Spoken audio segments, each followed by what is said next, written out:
বন্ধুরা, সকলকে অবাক করে দিয়ে বিসিসিআই আসন্ন চ্যাম্পিয়ন্স ট্রফি এবং ইংল্যান্ডের 50 ওভারের ট্যুরের জন্য ভারতীয় দলের স্কোয়াড গঠন করে দিল। আর সেই স্কোয়াড দেখে অনেকটাই অবাক হয়েছে বেশ কিছু মানুষ এবং বিভিন্ন চমকও রয়েছে এই স্কোয়াডে। যেখানে শুভমান গিলকে ভারতীয় দল থেকে বাদ দেওয়ার কথা উঠছিল, সেখানে চ্যাম্পিয়ন্স ট্রফির জন্য শুভমান গিলকে ভাইস ক্যাপ্টেন নিযুক্ত করা হয়েছে। এর পাশাপাশি বেশ বড় বড় চমক রয়েছে এই স্কোয়াডটিতে। বন্ধুরা, এই ভিডিওতে আমরা ফটাফটভাবে দেখে নেব যে আসন্ন চ্যাম্পিয়ন্স ট্রফির জন্য ভারতীয় দলের স্কোয়াড কেমন হয়েছে। বন্ধুরা, তাই তোমরা ভিডিওটি শেষ পর্যন্ত দেখো এবং তোমরা যদি আমার চ্যানেলে নতুন হয়ে থাকো এবং ভবিষ্যতে ক্রিকেট রিলেটেড তথা ইন্ডিয়ান ক্রিকেটের সমস্ত নিউজ সবার আগে বাংলায় পেতে চাও, তাহলে চ্যানেলটিকে অবশ্যই সাবস্ক্রাইব করে দাও। এবং তোমরা যদি টিম ইন্ডিয়ার একজন ডাইহার্ড ফ্যান হয়ে থাকো, তাহলে ভিডিওটিকে অবশ্যই করে দাও একটা লাইক। চলো বন্ধুরা, ভিডিওতে আগে যাওয়া যাক। বন্ধুরা, ইংল্যান্ডের বিরুদ্ধে 5 ম্যাচের টি20 সিরিজের জন্য আগেই দল ঘোষণা করেছিল বিসিসিআই।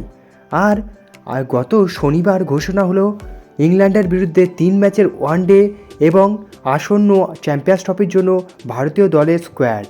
আর প্রত্যাশা মতো ওয়ানডে স্কোয়াডে জায়গা পেয়ে গেল মোহাম্মদ শামি। আর তার পাশাপাশি টি20 ক্রিকেটে দুর্দান্ত পারফরমেন্স করা বাঁহাতি পেসার আর্শদীপ সিংও পেয়ে গেল পেসারের তালিকায় এই স্কোয়াডের জায়গা। কিন্তু বন্ধুরা, বড় সিদ্ধান্ত নিল ভারতীয় ক্রিকেট বোর্ড, যেখানে গত 2023-এর ওয়ার্ল্ড কাপে বুমরাহ শামির সাথে মোহাম্মদ সিরাজও দলে জায়গা পেয়েছিল এবং গত বছর ওডিআই র্যাঙ্কিংয়ের 1 নম্বরেও ছিল মোহাম্মদ সিরাজ, কিন্তু তাকে এই দলে রাখা হয়নি এই বছর।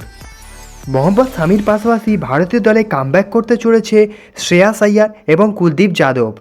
মোহাম্মদ সিরাজের বদলে একজন অতিরিক্ত স্পিনার হিসাবে কুলদীপ যাদবকে বেছে নিয়েছে ভারতীয় দল। আর এই দলে অবশ্যই ক্যাপ্টেন্সি করতে চলেছে রোহিত শর্মার।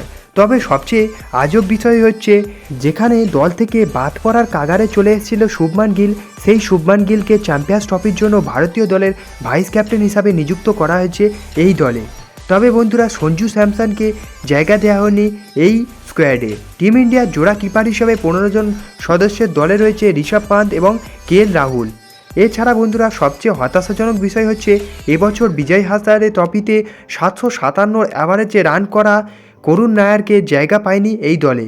এবং অনেকে ভেবেছিল যে যেহেতু বিসিসিআই ঘরোয়া ক্রিকেটের ওপর জোর দিচ্ছে এবং ভারতীয় দলের সমস্ত প্লেয়ারদেরকে ঘরোয়া ক্রিকেট খেলার জন্য বাধ্যতামূলক রুলও করে দিয়েছে, তাই হয়তো ঘরোয়া ক্রিকেটের পারফরমেন্সকেও প্রাধান্য দেওয়া হবে চ্যাম্পিয়ন্স ট্রফির জন্য।